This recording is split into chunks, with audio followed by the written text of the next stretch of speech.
સરકાર ઊંઘતી હોવાથી આ સરકાર બનાસકાંઠામાં લોકસભાની સીટ ગુમાવ્યા પછી બનાસકાંઠાના લોકોની બદલો લેવાની નીતિ રાખી અને આ સુજલામ સુફલામ કેનાલ બંધ કરેલી છે। એમનામાં એક ઘૂસી ગયું છે। આ લોકોએ આપણાને વોટ નથી આલ્યા, પાણીના લીધે એક રાજનીતિ કરે છે। આ રાજનીતિ કાયદેસર હોવી ન જોઈએ। ખેડૂતોને કોઈ પણ સંજોગોમાં પાણી આપવું જોઈએ। ખેડૂતનો મેઇન આધાર પાણી છે। ખેડૂતો જે હેરાન થઈ રહ્યા છે પાણી વગર, એમનો પાક બળી રહ્યો છે, સરકારને આ આંખે નહીં દેખાતું।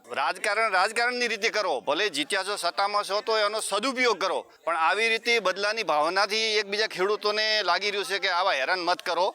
આગલા સમયમાં બધાને ભોગવવું પડશે, ભલભલા આયા ને ભલભલા જતા રહેશે। એટલે આ સત્તામાં ટકી રહેવા માટે થઈ અને ખેડૂતના તાતને હેરાન ના કરો ને તાત્કાલિક પાણી આપો બસ। ખેડૂતો આક્રોશમાં છે એટલે ખેડૂતોને એ જ દેખાઈ રહ્યું છે, પણ સત્તામાં રહીને ખેડૂતોને જે હેરાન કરે છે ને એનું પરિણામ પછી ખેડૂતો એને આપે છે।